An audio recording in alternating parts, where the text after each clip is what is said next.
Hi friends, welcome to my YouTube channel. My name is Lakshmi. ಇವತ್ತಿನ recipe ಬಂದು vegetable upma ಅಂತ. ತುಂಬಾ ಟೇಸ್ಟಿಯಾಗಿರುತ್ತೆ, ಈಸಿಯಾಗಿ ಮಾಡ್ಕೊಳ್ಳೋದು. ಇದಕ್ಕೆ ಬೇಕಾಗಿರುವಂಥ ಇಂಗ್ರೀಡಿಯೆಂಟ್ಸ್: ವೆಜಿಟೇಬಲ್ಸು, ಬಟಾಣಿ ಮತ್ತು ಒಣಗಿದ ಮೆಣಸಿನ್ಕಾಯಿ, ಈರುಳ್ಳಿ, ರವೆ, ಟೊಮೊಟೊ, ಒಂದು 3 ಟೊಮೊಟೊ ತೊಗೊಂಡಿದ್ದೀನಿ ಚಿಕ್ಕ ಚಿಕ್ಕದು, ಮತ್ತು ಎಣ್ಣೆ, ಉಪ್ಪು, ಗೋಡಂಬಿ, ಕೊತ್ತಂಬರಿ ಸೊಪ್ಪು, ಕರಿಬೇವಿನ ಸೊಪ್ಪು. ನೋಡಿ ಫ್ರೆಂಡ್ಸ್, ಹೀಗೆ ಮಾಡೋದು ಹೇಗೆ ಅಂತ. ರವೆ ಒಂದು ಪ್ಯಾನಲ್ಲಿ ಹಾಕ್ಕೊಂಡು ಸ್ವಲ್ಪ ಹುರ್ಕೋಬೇಕು. ಸ್ವಲ್ಪ ಲೈಟಾಗಿ ಉರಿ ಇಟ್ಕೊಂಡು ಹುರ್ಕೊಳ್ಳಿ. 1 ಸ್ಪೂನಷ್ಟು ಎಣ್ಣೆ ಹಾಕ್ಕೊಂಡಿದ್ದೀನಿ. ಈ ಥರ ಹುರ್ಕೋಬೇಕು ಲೈಟಾಗಿ, ಜಾಸ್ತಿ ಉರಿಬೇಡ. ರವೆ ಉರಿಯೋದ್ರ ಮೇಲೇ ನಿಮಗೆ ಉಪ್ಮಾ ಚೆನ್ನಾಗಿ ಬರುತ್ತೆ, ಅಂದರೆ ಉಪ್ಪಿಟ್ಟು ಸೂಪರಾಗಿ ಬರುತ್ತೆ. ಈಗ ಒಂದು ಪ್ಯಾನ್ಗೆ ಎಣ್ಣೆ ಹಾಕ್ಕೊತಿದ್ದೀನಿ. ಒಂದು 2-2.5 ಸ್ಪೂನಷ್ಟು ಹಾಕ್ಕೊಳ್ಳಿ. ಈಗ ಜೀರಿಗೆ ಮತ್ತು ಸಾಸಿವೆ ಹಾಕ್ಕೊತಿದ್ದೀನಿ, ಒಂದು ಅರ್ಧ ಸ್ಪೂನು. ಇದಕ್ಕೆ ಒಣಗಿದ ಮೆಣಸಿನ್ಕಾಯಿ ಒಂದು 4 ಕಟ್ ಮಾಡ್ಕೊಂಡಿದ್ದೀನಿ, ಮತ್ತು ಕರಿಬೇವು ಹಾಕ್ಕೊತಿದ್ದೀನಿ. ಇದಕ್ಕೆ ಸಹ ಗೋಡಂಬಿ ಹಾಕ್ಕೊಳ್ಳಿ, ಒಂದು 4-5. ಸ್ವಲ್ಪ ಎಣ್ಣೆಲಿ ಫ್ರೈ ಮಾಡ್ಕೊಳ್ಳಿ. ನೋಡಿ ಫ್ರೆಂಡ್ಸ್, ಈಗ ಈರುಳ್ಳಿ ಒಂದು ಹಾಕ್ಕೊತಿದ್ದೀನಿ, ಹಚ್ಚಿಟ್ಕೊಂಡಿರೋವಂಥದ್ದು. ಇದು ಸಹ ಎಣ್ಣೆಲಿ ಸ್ವಲ್ಪ ಲೈಟಾಗಿ ಫ್ರೈ ಮಾಡ್ಕೋಬೇಕಾಗುತ್ತೆ. ಈ ಥರ ತುಂಬಾ ಈಸಿಯಾಗಿ ಬೇಗನೆ ಮಾಡ್ಕೊಳ್ಳುವಂಥ ರೆಸಿಪಿ ಇದು. ಬ್ರೇಕ್ಫಾಸ್ಟ್ಗೆಲ್ಲ ತುಂಬ ಚೆನ್ನಾಗಿರುತ್ತೆ. ಈಗ ವೆಜಿಟೇಬಲ್ ಹಾಕ್ಕೊತಿದ್ದೀನಿ. ಬೀನ್ಸು, ಕ್ಯಾರೆಟು ಮತ್ತು ನೌಕೋಲು ಸಣ್ಣಗೆ ಹಚ್ಕೊಂಡಿದ್ದೀನಿ, ತುಂಬ ಚೆನ್ನಾಗಿರುತ್ತೆ. ಮತ್ತು ಸ್ವಲ್ಪ ಬಟಾಣಿ, ಹಸಿ ಬಟಾಣಿ ಹಾಕ್ಕೊತಿದ್ದೀನಿ. ಇದು ಸಹ ಎಣ್ಣೆಲಿ ಒಂದು ಸ್ವಲ್ಪ ಲೈಟಾಗಿ ಈ ಥರ ಫ್ರೈ ಮಾಡ್ಕೊಳ್ಳಿ.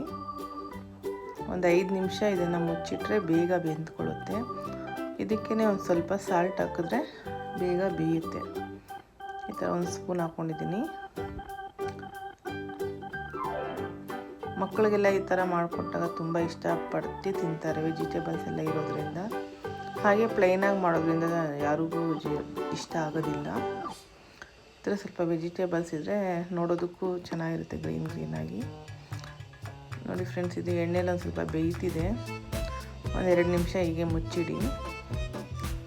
ಈಗ ಟೊಮೊಟೊ ಇದೆಲ್ಲ ಅದನ್ನು ಹಾಕ್ಕೊಳ್ಳಿ. ಒಂದು 2 ಟೊಮೊಟೊ ಅಷ್ಟು ಕಟ್ ಮಾಡ್ಕೊಂಡಿದ್ದೀನಿ. 2-3 ಚಿಕ್ಕ ಟೊಮೊಟೊ. ಇದು ಸಹ ಎಣ್ಣೆಲಿ ಫ್ರೈ ಮಾಡೋಣ. ಒಂದು 5 ನಿಮಿಷ ಈ ಥರ ಎಲ್ಲನೂ ಫ್ರೈ ಆಗಬೇಕು. ಈಗ ನಾವು ಏನದು ರವೆ ತೊಗೊಂಡಿದ್ದೀವಿ ಅದರಿಂದ ಡಬ್ಬಲ್ ನೀರು ಹಾಕ್ಕೋಬೇಕಾಗುತ್ತೆ. 1 ಕಪ್ ರವೆ ಹಾಕಿದರೆ ನಾವು 4 ಕಪ್ ನೀರು ಹಾಕ್ಕೋಬೇಕು. ಮತ್ತು ಇಲ್ಲಿ ವೆಜಿಟೇಬಲ್ಸ್ ಎಲ್ಲ ಹಾಕಿರೋದ್ರಿಂದ ಸ್ವಲ್ಪ ನೀರು ಸ್ವಲ್ಪ ಜಾಸ್ತಿನೇ ತೊಗೊಳ್ಳಿ.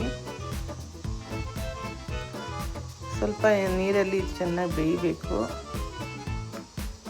ಒಂದು 5 ನಿಮಿಷ ಇದನ್ನು ಮುಚ್ಚಿಟ್ಬಿಟ್ರೆ ನಿಮಗೆ ಅದು ಬೇಗ ಬೆಂದ್ಕೊಳ್ಳುತ್ತೆ. ಈಗ ಸ್ವಲ್ಪ ಸಾಲ್ಟ್ ಹಾಕ್ಕೊಂಡಿದ್ದೀನಿ, ಕೊತ್ತಂಬರಿ ಸೊಪ್ಪು ಹಾಕ್ಕೊಂಡಿದ್ದೀನಿ.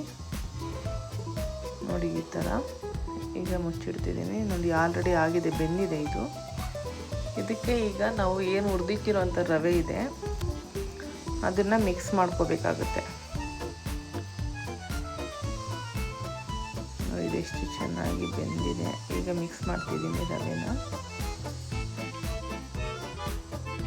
ನೀಟಾಗಿ ಈ ಥರ ಮಿಕ್ಸ್ ಮಾಡ್ಕೊಳ್ಳಿ. ಒಂದು 2 ನಿಮಿಷ ಸಾಕು, ಬೇಗನೆ ಆಗೋಗುತ್ತೆ. ಇದು ಉಪ್ಮಾ ತುಂಬ ಟೇಸ್ಟಿಯಾಗಿರುತ್ತೆ, ಚೆನ್ನಾಗಿರುತ್ತೆ. ಬ್ಯಾಚುಲರ್ಸ್ ಎಲ್ಲ ಮಾಡ್ಕೋಬೋದು, ಹೆಲ್ದಿ ರೆಸಿಪಿ ಇದು. ತುಂಬ ಜನಕ್ಕೆ ರೈಸ್ ಇಷ್ಟ ಆಗೋದಿಲ್ಲ, ಅಂಥವ್ರು ಈ ಥರ ಮಾಡ್ಕೋಬೋದು. ಈ ವಿಡಿಯೋ ನಿಮಗೆ ಇಷ್ಟ ಆಗಿದ್ದರೆ ಲೈಕ್ ಮಾಡಿ, ಶೇರ್ ಮಾಡಿ ಮತ್ತು ಸಬ್ಸ್ಕ್ರೈಬ್ ಮಾಡ್ಕೊಳ್ಳಿ friends. Thank you so much.